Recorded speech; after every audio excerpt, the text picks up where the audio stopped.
Good morning, everyone, and welcome to this week's episode of Vendo Velocity. If this is your very first time joining us here on the podcast, then I just want to welcome you. We have been going live for a little over 2-3 years now, talking about the latest and greatest updates across Amazon, Walmart, TikTok Shop, paid media, retail media. And today, I'm super excited to dive in with one of our Amazon ad specialists, Tori, who is actually joining me on the podcast for the very first time. So, Tori, welcome. Excited to have you here and would love for you to just do a little bit of intro in terms of what you do on a day-to-day here, how long you've been here, and what you're managing. Yeah, thank you so much, Delaney. I'm so excited to be here for my Velocity debut. Super exciting. I'm joining to you live from New York area. So nice 80 degrees today. So super exciting. But yeah, I've been with Vendo for just about 9 months now, where I am an Amazon ad specialist. I work very closely with numerous accounts, managing their day-to-day campaign structure, strategy, optimizations, you name it, working very closely in both Amazon PPC and DSP. So very hands-on, a lot of stuff, but super excited to talk about things with you today, Delaney. Absolutely. We're going to be diving into all things virality today. So we know that that's a bit of a buzzword in the space, and sometimes it could be overly used. And so we'll break down what does that really mean and how can you capitalize on it? Because really what we do here at Platform is we turn viral moments into long-term velocity. And that is what we want to talk about is how can we maximize our Amazon performance, knowing that we need to take advantage of these viral moments rather than just letting them pass by. So, Tori, let's start right into it. Let's dive right into it. What actually changes inside of Amazon's algorithm during a viral moment? And what would you say are best practices on how to capitalize on that? Yeah, definitely. I think there's a lot to capitalize on when we're seeing a viral moment. Usually these viral moments happen with outside influencers approach, sometimes from TikTok, can be over from the meta world. And we see a lot of demand drivers right away on Amazon. So the great thing with the Amazon platform is it's pretty much instantaneous, where we're able to see demand signals rise. So that's usually an increase on branded keyword searches, and then that can also be an increase on clicks and click-through rates. So that's definitely something that we're looking at right away when we're trying to track a viral moment. So really the whole thing that we're doing here at Vendo is it's not really about virality being the goal, but it's how we're able to act on it and keep that viral moment going from weeks beyond that initial influencer post or that TikTok, anything that we see. So a lot of different things we can do in terms of scaling up and being able to capitalize on that.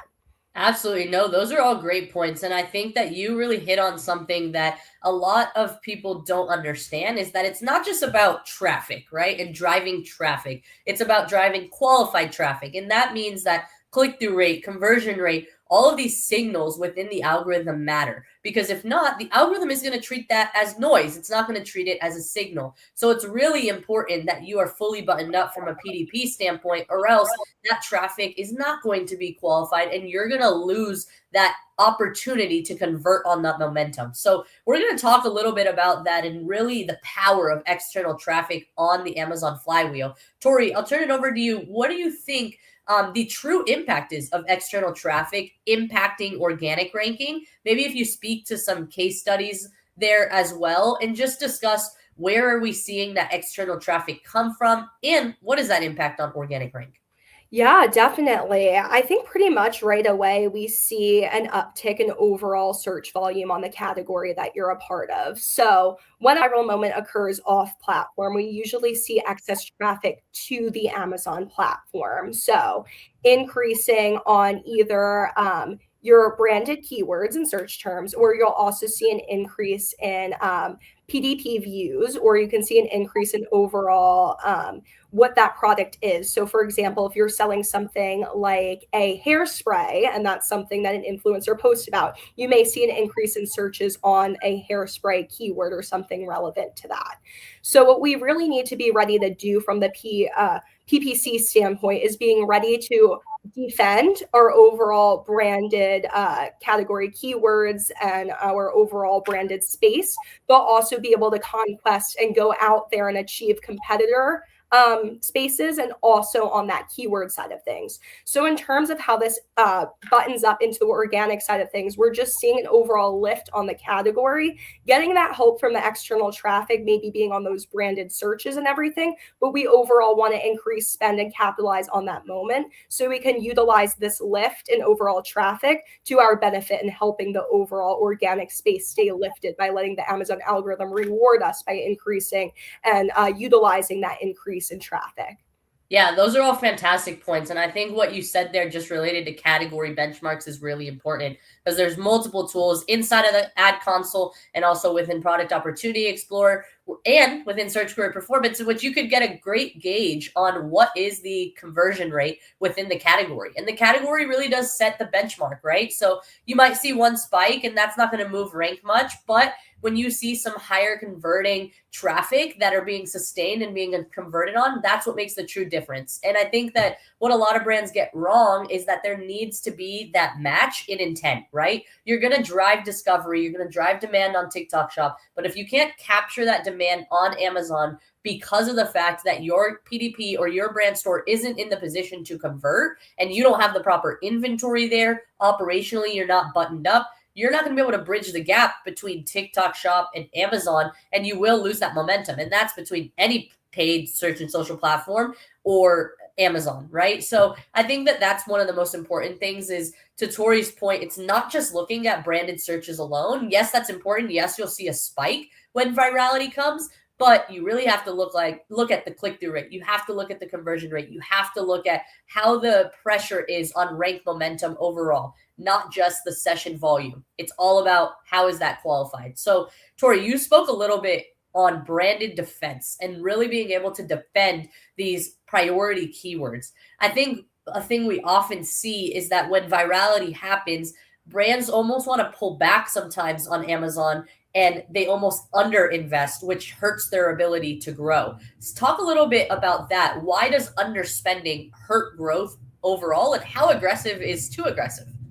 Yeah, definitely. I think that that's pretty much the main misconception. You pretty much nailed it on the head right there, where a lot of people don't want to increase on their branded spend. They don't want to defend. They want to just continue to reach against competitors. But we really need to think about and understand where the sweet spot is as a baseline from the branded spend perspective, and then how we can increase as we approach a viral moment. So just a little tidbit of information on where generally like to see that sweet spot for a normal operating brand, around 20% of our spend going into the branded side of things. And that's usually reserved to defend both branded keywords and our branded ASINs on the Amazon side of things.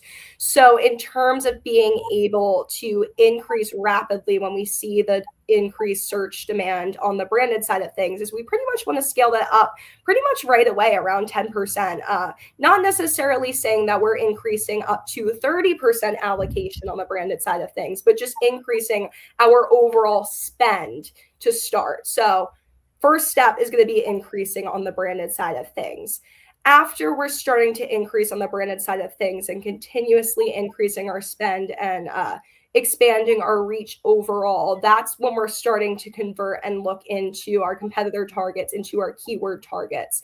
But the thing is playing it to space, that's where we're seeing a little bit of you're not really gaining on the side of things that you want to see. We'll see efficiency dips if you're just increasing in non-strategic areas, if you're just increasing on one side of things. So you really need to make sure that you're ready to increase and you're taking a really strong look at where you're going and keeping a close eye on all of your great KPI metrics and seeing what you want to get out of it. So definitely very important to really just be ready to gradually see that lift and quickly act on that. Absolutely. No, those are great points. And I think to your point on KPIs, that's one of the most important things is if you're using the software, sometimes that's going to optimize for the wrong KPIs, right? But us here at Platform, we have media buyers who are dedicated to accounts who are making manual optimizations every day. So we can look at tacos by SKU. We can look at even understanding tacos reports by campaign, right? We could look at CAC by campaign. So yes, while that might not be always adjusted in real time, tacos does. So when you see tacos rise, but rank isn't improving, or your tacos is inflated, then that's probably a good signal for you that, hey, you're just buying revenue, you're not really building it. You might want to pull back there. But what you'll often see during these viral moments is tacos does decrease because of the organic lift in sales that comes as long as that traffic is qualified, right? So there might be more room for you to invest more heavily in branded defense, invest more heavily in those top converting non-branded terms, because now you've put that downward pressure in CPCs by driving the external traffic based on what this virality has brought. So Tori, I want to talk a little bit about retargeting specifically and what strategies you would implement there, both from a PPC and a DSP perspective, when virality occurs. Yeah, definitely. I think that that's also one of the most important key factors in terms of how you're navigating your viral spike. So essentially, the goal is going to be to ride that virality for as long as you can, but at some point, it's going to come to a close. We're going to start to see you revert back to the baseline. But what our goal here at Platform is to establish a new and higher baseline after that viral spike and maintaining that momentum from the viral peak. So there's multiple ways that we can do this, one of which is going to be coming from the DSP side of things, already running on the PPC side of things, but DSP allows us to get a little bit more integrated and a little bit more specific in terms of retargeting strategies. So we can actually build pools of audiences that have been exposed to our ads during the viral peak, or exposed to traffic during the time in which we're seeing elevated numbers who haven't yet purchased our product. So that's a really great way to continue to ride that momentum. So just giving more exposures to the audience members that were searching and online during that spike, and then being able to ride that wave a little bit longer. If it's something that you can continue repurchasing that product, we can also establish audiences of people who purchase that product. Let's say the viral moment was 30 days ago. We can go 60 days after to continue retargeting them again to maybe be a refill audience as well. So there's definitely multiple ways, and that's a really critical thing in order to keep that viral moment going on. Totally, 100% agreed there. And I think on the platform as well within Seller Central, there are many different promotions that you can run simultaneously to align with these lifts, right? When we think about brand tailored promotions, targeting different audiences there, we think about cart abandoners, potential new customers, right? These are all new visitors to your Amazon store and to your Amazon PDPs. So that's a great opportunity. And then if you know that virality is starting to happen and you have a bit of room for margin support, then increasing your subscribe and save discounts, right? How are you essentially continuing to trigger the algorithm that conversion spikes are real, and you're now acquiring that customer at probably a cheaper rate because the organic lift from the external traffic did that for you rather than you having to pay as much on the ad side. So many different opportunities strategically for you to capitalize on there too. But I want to go back a little bit to defending branded demand, because I think that's one of the most important topics that we could talk about here. Search query performance has allowed us to really understand branded purchase share at a higher level so that we can understand how much we might be missing out to competitors. But Tori, when these viral moments occur, how aggressive do you see competitors being? Are we seeing increases in CPCs? Are competitors catching on more quickly to the fact that that momentum is being built off platform and that's translating onto Amazon? Or what are some best practices here to just defending branded demand overall? Yeah, definitely. Great question. And I think the main thing that I really want to drive home is that the biggest mistake you can make is playing it too safe. So, by choosing not to increase and defend your own branded space, you're really just missing out on a lot of opportunity to leverage your own branding and your own brand name to capitalize on revenue.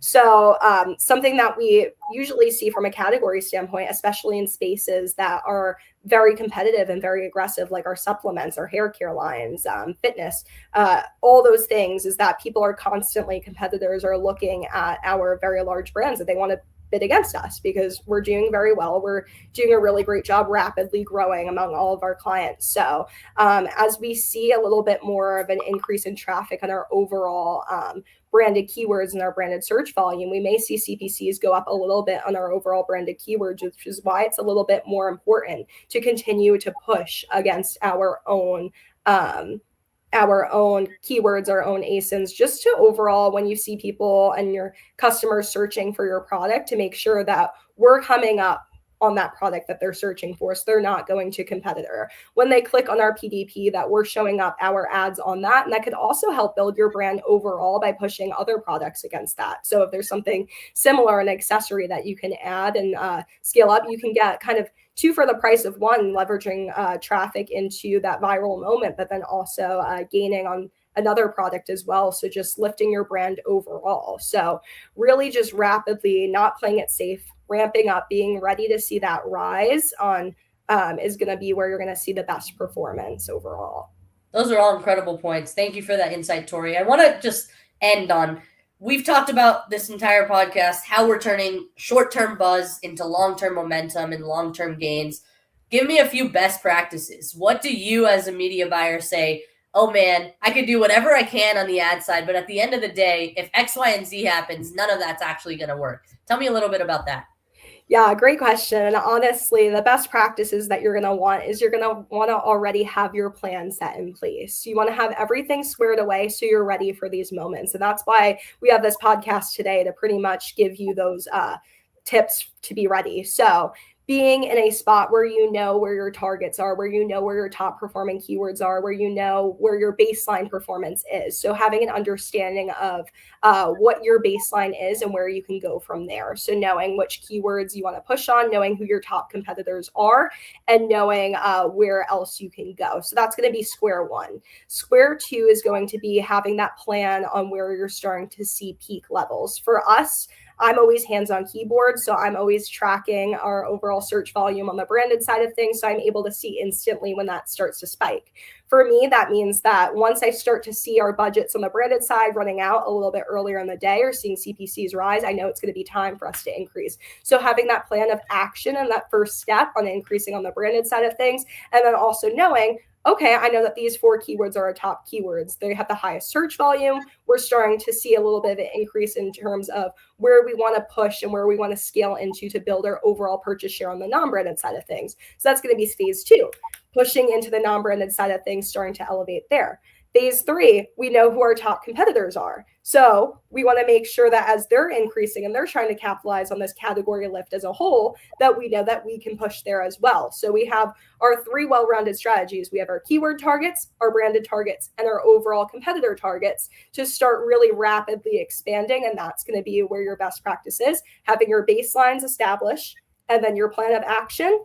And then your last step is going to be what you're doing after that viral peak happens. So that's going to be your retargeting. That's going to be your support from DSP. So building your retargeting audiences, knowing where you left off, looking at add to cart, so cart abandoners, any sort of purchase retargeting. You can do cross-sell promotions, so selling to another product, like I mentioned before. You can do, if it's some sort of product that's renewable, you can do repeat purchasers, things like that. Also, something you can layer into that on the DSP side of things is creative testing. Maybe you can leverage some sort of creative in terms of building off of that viral moment as well to continue to ride that wave. So there's many different things you can do. Having your plan, having your baselines established and knowing where to go, and then being ready to ride that new baseline after is going to be the best practice.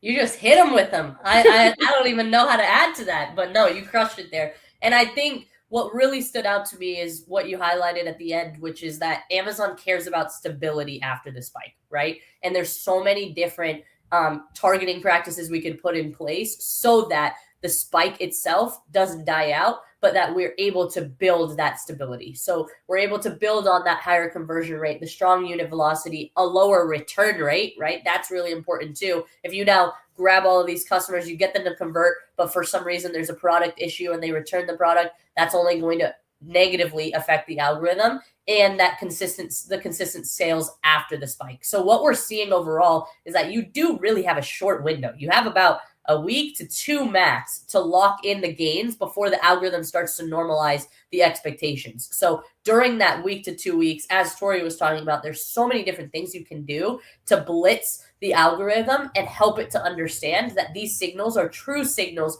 They're not one-time signals that it won't see again. And what Tori was saying there on the ad side is 100% true. But what I also want to touch on is that there are many things that can kill a viral moment. And that includes things like low reviews or weak rating, right? If at the end of the day, you're not able to convert or this leads to an influx of poor reviews because of the product experience, everything that she said is going to be for naught, because we're not going to actually be able to sustain that customer, especially if they're a potential high value, loyal, repeat customer for our brand. Stockouts are another big thing. A lot of the time, brands don't even give themselves a chance because we're told, actually, we need to be pulling back on Amazon. We don't have enough inventory to now support that channel, right? So if you know that the viral moment is going to take place, that's when you really need to be prepared. But if you don't know where it's coming from, then it's important that you understand what you can do to mitigate certain things, like the slower shipping if you're shipping FBM, like making sure that your inventory is in the proper warehouses so it gets to the customer faster, right? All of these things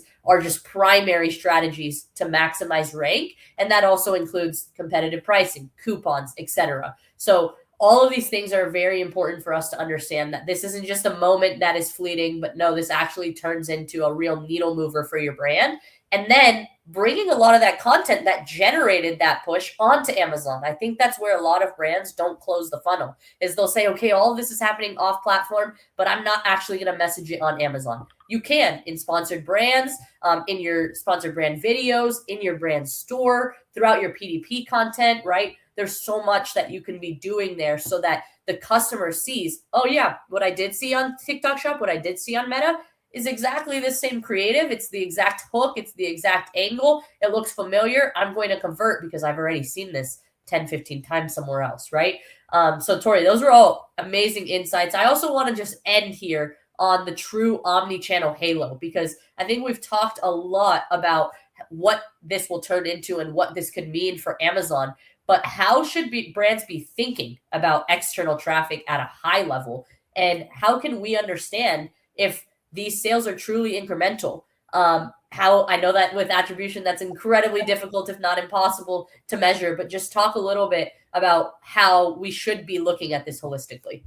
Yeah, definitely. Honestly, it's Amazon. We know it's the biggest platform for e-commerce. It really everything ties back into Amazon, and we see a lot of external traffic coming from elsewhere and into Amazon. And being prepared to see those demand signals at any time from anywhere is really going to be how we're viewing your marketplace on Amazon, that anybody can reach Amazon at any time from anywhere. So just being ready for that to be your largest push in terms of being able to sell and increase there, and just being able to expand as an overall brand. So just knowing that pretty much goes hand in hand, off platform and on platform. And that's the beauty of Amazon, being able to leverage it from anywhere in the world, anywhere on the web, and just being able to push from there. Absolutely. And I just want to end by echoing something we've talked about this entire time, which is that viral moments do not create brands, right? They reveal brands. And I think that's the most important thing that we can remember, is that if you want to build a sustainable brand that is built on repeat purchase, not one-time spikes, it is built by knowing your customer and making sure that your customer is satisfied so that they come back and they become affiliates of their own. So that's really what we need to remember here, is that before you go viral, if that is your goal, one, it shouldn't be your goal. Your goal should be sustained rank and sustained momentum, but you need to be fixing your conversion rates before anything. Because if you can't convert on that traffic today, you're not going to be able to convert when that traffic on that traffic when you go viral. And that'll just expose a lot of flaws that your brand has. So number one, get the fundamentals set up. Number two, get your ads built out by platform, because there's no one better than Tori who can do that for you. And then number three, ensure that overall, when you are experiencing any viral spikes, that you are fully prepared for it and you have a strategy built out so that you're not running trying to figure out how to capitalize it and don't miss out on that 1 to 2 week window. But Tori, this was awesome. How was your Yeah. first podcast This experience? is so fun. Thank you so much. Of course, we'll have you back soon, but I appreciate the time and all the great insights. And if you have any questions, then you could reach out to both of us via email or LinkedIn, wherever you were watching this podcast. Thank you, everyone, for tuning in, and we'll catch you in 2 weeks on Vendo Velocity. Bye, everyone.